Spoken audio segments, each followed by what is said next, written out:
Budget में बहुत सी घोषणाएं हुई हैं, लेकिन बहुत सी ऐसी चीजें भी हैं जिनको आसान भाषा में समझना जरूरी हो जाता है। तो मेरे साथ इस वक्त आदिल शेट्टी जी हैं, उनसे हम समझने की कोशिश करेंगे। सर, लेकिन सबसे बड़ी बात ये कि डेटा सेंटर्स को लेकर हम एआई का एक फ्यूचर चाहते हैं, उसके लिए डेटा सेंटर्स बहुत इंपॉर्टेंट हैं।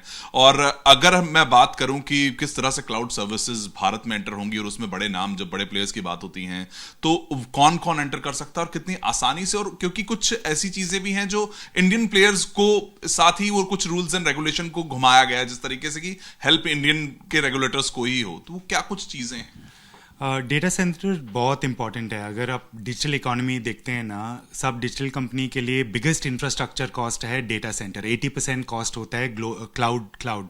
इस 2046 टैक्स हॉलीडे के साथ ना हम एक्सपेक्ट कर सकते हैं कि फेसबुक इंडिया आएगा, मेटा, ग्रॉक, सब बड़ा डेटा सेंटर बिल्ड करेंगे। और इंडिया के लिए दो रीज़न के लिए अच्छा है। वन, एआई डेटा सॉवरेनिटी, हमारा डेटा इंडिया में रहेगा, वो बहुत अच्छा है। सेकेंडली, डेटा सेंटर को पावर चाहिए, इंफ्रास्ट्रक्चर बिल्डिंग, बहुत अपॉर्चुनिटी होगा। I feel this is a good thing which will reduce the cost for all digital startups in India. It'll create need for new power, new buildings. It'll benefit an entire range of companies in India. I am very happy about it. और भी कुछ main जो points हैं वो लोगों को, I think सवाल ये रहते हैं कि एक विजनरी बजट है, लेकिन कहीं ना कहीं से घूम के तो वो लोगों को किसी तरीके से हेल्प कर रहा होता है। वो क्या पॉइंट्स हैं जो अभी नेक्स्ट 1 और 2 ईयर्स में हम देख सकते हैं जो हमें इम्पैक्ट कर रहे होंगे हमारे? So, see, for the common man, there was a lot of simplification in tax filing, fines, penalty, but the tax rate and the tax slabs and the tax deduction remained the same.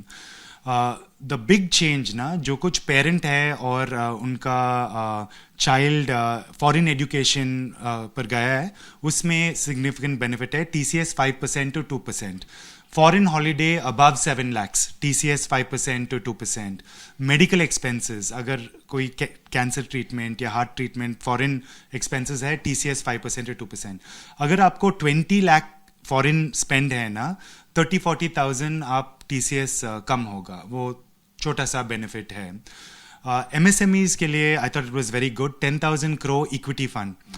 तो अब देखते हैं ना, तो MSME में friends family invest करते हैं, date है, बैंक क्रेडिट है, मगर इक्विटी कल्चर नहीं है। तो if this 10,000 crores can create a equity culture where today startups, go to big investors, Fidelity or Amazon but MSMEs can now think about equity, and that culture can be built. First time we've created a 10,000 crore MSME equity budget. I'm excited to see how MSMEs benefit.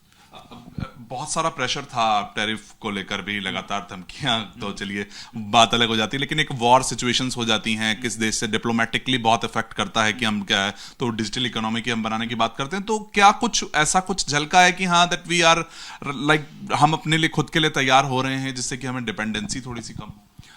तो I think India इसमें बहुत mature है। हम trade war escalate नहीं कर रहे हैं। We using this opportunity to say okay, we need nuclear power, reduce the tariff. We need electronic products, reduce the tariff. So I think we're being mature. We're not saying increase more. We're saying what is good for the Indian economy, what goods and services do we need to come in to become an innovation leader, data center, AI. So I think we're being very mature. We're not fighting it on the street. We're trying to see what is good for the next 5 years, 10 years.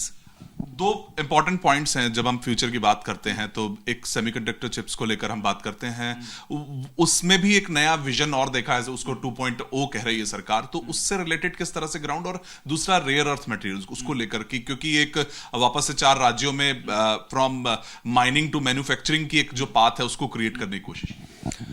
ये दोनों बहुत important है future industry AI के लिए। तो वो semiconductor chips, वो 20,000 crore outlay, अभी 40,000 crore है, तो ज़्यादा मैन्युफैक्चरिंग, सेलफोन्स, लैपटॉप्स इंडिया में होगा।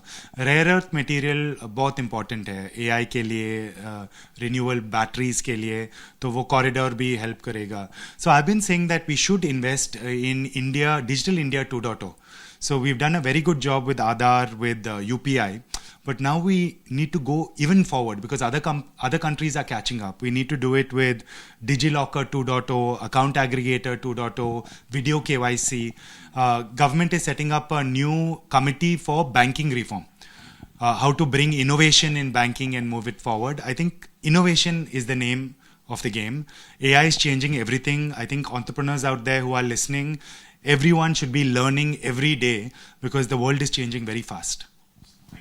Thank you. तो देखिए वही आसान भाषा में हमने समझने की कोशिश की और बहुत से ऐसे पॉइंट्स हैं और असल में जब डिजिटल इकोनॉमी को बनाने की बात आती है तो वो विजन की जो जरूरत थी शायद वो अभी यहां पर झलका है 2026 और 27 के बजट में, लेकिन अभी भी बहुत सी ऐसी चीजें हैं जैसा कि आदिल शेट्टी जी ने बताया कि हर एक जगह पर 2.0 की जरूरत है। आपने एक मुख्य जो बड़े आपके विजन पॉइंट्स थे उन पे तो हैं ही, लेकिन छोटी छोटी ऐसी चीजें हैं जहां पर जो बड़े देश हैं दूसरे देश हैं वो कैचअप कर रहे हैं, तो हमें भी थोड़ा सा पेसअप तो करने की इस वक्त जरूरत है ही।